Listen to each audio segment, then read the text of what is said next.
Hello, BookTube, and I'm here with a tag, bladed tag. It was a little over a week ago, I think. Steve Donogue tagged me in the Nosy BookTuber Tag, now with extra nosiness. And there were there's now 16 questions, originally 8, and Steve doubled it. So let's get right into it. Number one, how many books have you read this year? I don't know. I do not keep track. I used to occasionally. I'd start out a year all fresh with writing down every book that I read with the date that I started, date that I finished it, and somewhere along the way I would lose it and just not add to it anymore. Um, and that happens every time. So I haven't really done anything for years, so I really don't know. I would say uh, somewhere between 50 and 100 so far, at least. I've always got several books on the go, either short story collections or essays. I have probably about 15 or 20 essay books on the go that I'll eventually get them all done, but I just pick away at them here and there. So yeah, I don't know. Number two, of the books you've read, which is your favorite and which is your least favorite? I think my favorite book so far this year. I've been on a um, big sort of books about books reading, and this year I read it on uh, all the way through, chapter by chapter, by the Amenities of Book Collecting by A. Edward Newton. I thoroughly enjoy it. I really enjoy his writing, his style, and well, it's he was a collector beyond my means. That's for sure. Even if you compare it to something today of equally level, and but he had a passion for books, and yeah, I just love his writing, his wit. Um, yeah, that would probably be the best favorite book. The worst book, I think, I've mentioned it a few times, would be it's supposed to be a biography of Thomas Carlyle, where it started out fine, but it just sped by too quickly. But it was okay. It was gave an outline, and then it went off the rails to. It was difficult to understand what he was doing. He was trying to explain, I guess, that of what Carlyle was writing, the themes, the purpose for it, but it I just didn't get it. I didn't get what he was saying. So I don't know if it was me or I'll probably revisit it sometime. Once I probably read a few other bios of Carlyle and read a little more of Carlyle, but it sort of confused me in some ways because I thought I knew uh, a little bit of what Carlyle wrote about, and then I read this and it just totally confused me. But yeah, that's the worst book, but it could have been me. So I would need to relook at that. Number three, do you have a favorite time and place that you like to read? Uh, not really. I do like it. Well, I do like it when it's quiet. And it's fairly quiet where I am, unless there's noise from the street. Um, time wise, um, it's really yeah. I don't think I have any time that's favorite time to read. I would say, and place. This is where I read, where I'm sitting here now, and with this all around me. How many hours per day do you have the opportunity to read? Well, I would say, well, because I am working, I would say anywhere depending on what else I'm doing, anywhere from 1 to say 3, 4 hours a day I could do. Um, so, and on sometimes on my day off, like today, I have Sunday off, but it's now, what time is it? It's now almost 4 o'clock in the afternoon. I haven't read anything today. I got up late. I slept in, and I've been watching a few videos, and that's all I've been doing today. So it varies. Number 5. Do you read only physical books, ebooks, or audiobooks, or a combination of either three? Well, I only read physical books. I have difficulty reading ebooks. Audiobooks is not reading, in my opinion. They're great at times. It depends, because I occasionally do listen to some. It depends on who's reading it. Most are, I find, trite, but some I find interesting. But it's not reading; it's listening. It's a totally different experience. It's not reading. Um, Number 6. What is your main pet peeve when trying to read? Um, well, there's a couple things. Well, the main thing is noise. I would say noise is the biggest thing, and well, I guess also lack of proper light. And then I guess there's 3 then, because the other thing is that lately, because I've been having sleeping problems and a few health problems, that I have difficulty that I'm too tired. I will be falling asleep while I'm trying to read, and that does come up in another question here as well. Number 7. What is the strangest place you have found yourself reading? I don't know if it's a strange place. Try to think. I guess. Well, when I in '91, I excavated doing archaeology in Jordan, and I visited Egypt. So I sat on the uh, one of the stones of the pyramids of Giza, the Cheops pyramid, and I read. And I read throughout when I was in Jordan, places that I went. I spent a night in, uh, I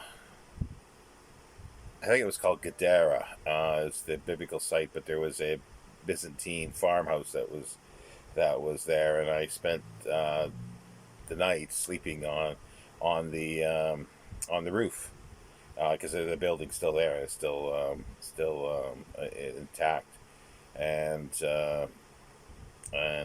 we had some lanterns, and I read there. So don't know if it's a strange place. It's different, I suppose. Um, Number 8. Are you a critical reader, or do you read just for enjoyment? Both, I would say. I do read for pure enjoyment at times. A lot of the books about books like this to me is just pure enjoyment. A lot of the essays, like the what I call sort of commonplace essays, or thing. But then I'll read essays that are more critical, and I find those interesting. What somebody thought of a specific author. Um, and yeah, and then history, I'll read critically, and some literature, and then I'll read P.G. Wodehouse, and it's pure pleasure. Um, Jeeves and Wooster. A lot of science fiction is just read for pure pleasure, for pure excitement. But yeah, so I would say both. This year so far, probably more on the pleasure side, to be honest. That was question number 8, and then the extra question is number 9. Is there some specific thing that will immediately prompt you to stop reading a book? Um, I think that means sort of something in the book. Um, Not really. I suppose external things like noise, or that if I got up early in the morning before work or something like that, and I'm reading and I have to start work, or things like that, or I have to go somewhere or do something. So those are things that would make me stop reading. But there's nothing really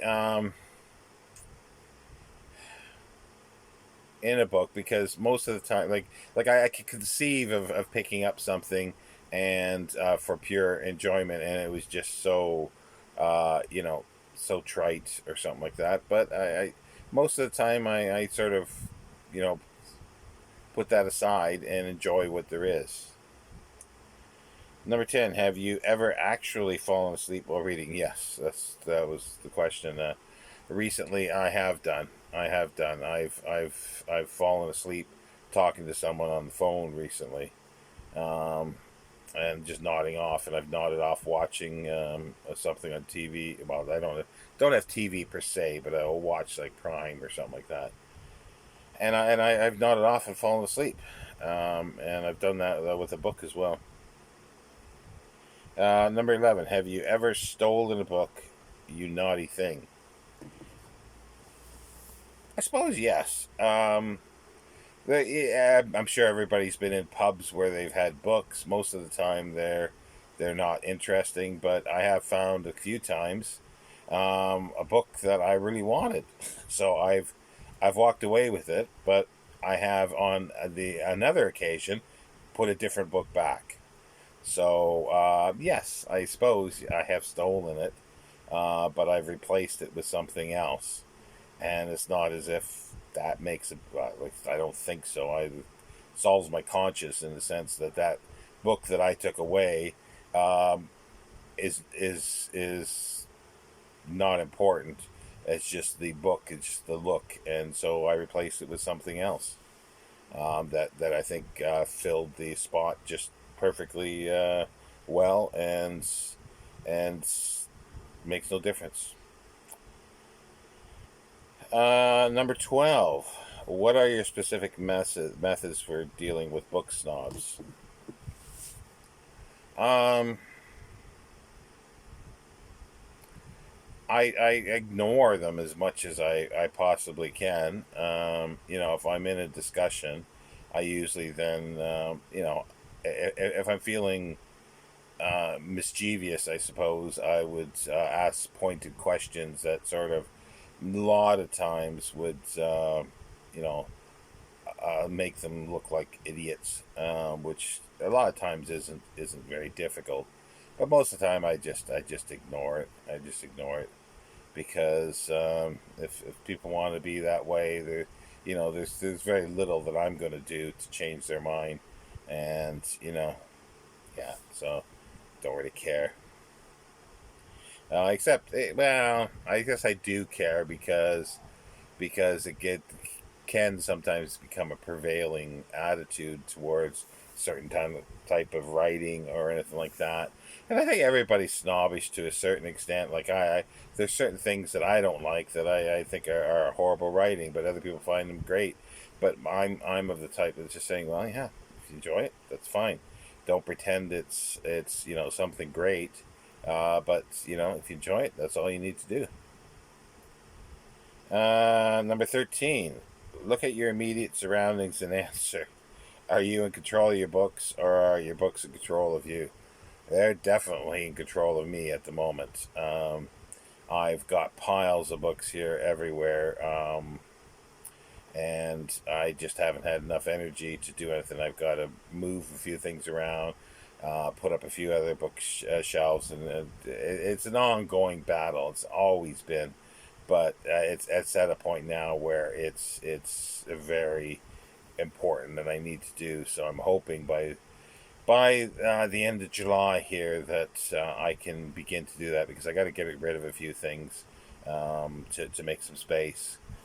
So and that's the biggest priority. Either myself, if I get enough energy to do it, or get somebody else to help me move it. Number 14. Have you ever watched a movie, TV show, and wished it were a book? Um,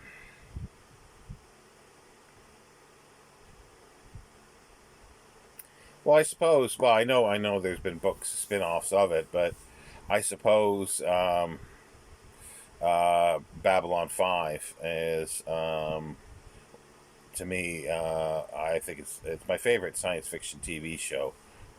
There are problems with it. I hold my hand up. There are issues with it, but overall, the sort of, I guess, uh, I think what's the saying? The sum of its parts are worth less than the whole. I think it is, or something like that. Because or the sum of, no, I guess, yeah, because there's some of the parts that episodes that aren't the best. And then but it's the overall storyline and everything that's just fantastic. And I think that would have made a fabulous, trilogy of books, or, maybe even because it was 5 seasons, five really, really good books, spread out. And there has been, spin off stories of it, but not to the extent of Star Trek, nor series or anything as well, because they tried doing a sequel, but there was too many executive fingers stuck in the pie, which just sort of destroyed it. Number 15. Have you ever written to an author? Not in the conventional sense, in the sense of writing a letter and posting it, or even an email. I don't think. Well, there's authors that I know that I converse with occasionally, but I know them sometimes personally, or I've gotten to know them through social media. And otherwise, it would be, yeah, like, I guess, through social media occasionally that I've tweeted something to an author and they've actually replied occasionally. But yeah, no, I've never actually physically written a letter. Number 16 and last question. What is your sorting ritual for new books? Table to floor to shelf, or more roundabout? Uh, they should be sort of to sort of table, or right here. Like, I've got an armchair that has wide arms, and they sort of get piled up on each side. And I'm sort of, when they get about this high, then there's a problem because they start falling over. But yeah, that's usually where I put ones that I want to sort of peruse as soon as I get them, and the ones that I'm sort of actively looking at. And then they should, from there, go to the shelf. But at the moment, they're not. They're going into piles on the floor, and the pile grows, and it grows, and another pile starts, and it grows, and it grows, and then it falls over. Then I resort it, and that's where I am at the moment with that. Um, so that's why I say it is they're in control of me at the moment, because I'm having difficulty finding something as well, because I know that I got it here somewhere, but it's probably at the bottom of a pile, and the pile's like 3-4 feet tall, many of them. So yeah, but usually I keep the one sort of by me here. I do have a table beside me here, but it's piled up with books as well. So, but that's, as I say, I need to reorganize things, and I know what I got to do, but it's just the physicality of actually doing it will take a while. So anyway, there's the Nosy BookTuber Tag with extra nosiness. And thanks, Steve, for tagging me. I can't think of anybody else because I've seen other people doing this, so I think I'll pass on at the moment on tagging others. If you want to do it, feel free, and I hope I'm sort of now back. I'm feeling better, so I'm hoping I'm back in to doing more videos now. I'm not sure what I'm going to be doing, because I've sort of got off track in the last sort of month. June was not a good month for me. But anyway, I hope everybody's doing well. Here in the UK, there's lessening of the lockdown. Apparently, pubs opened yesterday. They opened at 6 a.m. on Saturday morning, and I bet they were flooded. with people, but I'm staying away. That's for sure. I'm not going near them. But anyway, I hope everybody's doing well, and I will see you next time, BookTube. Thank you. Bye.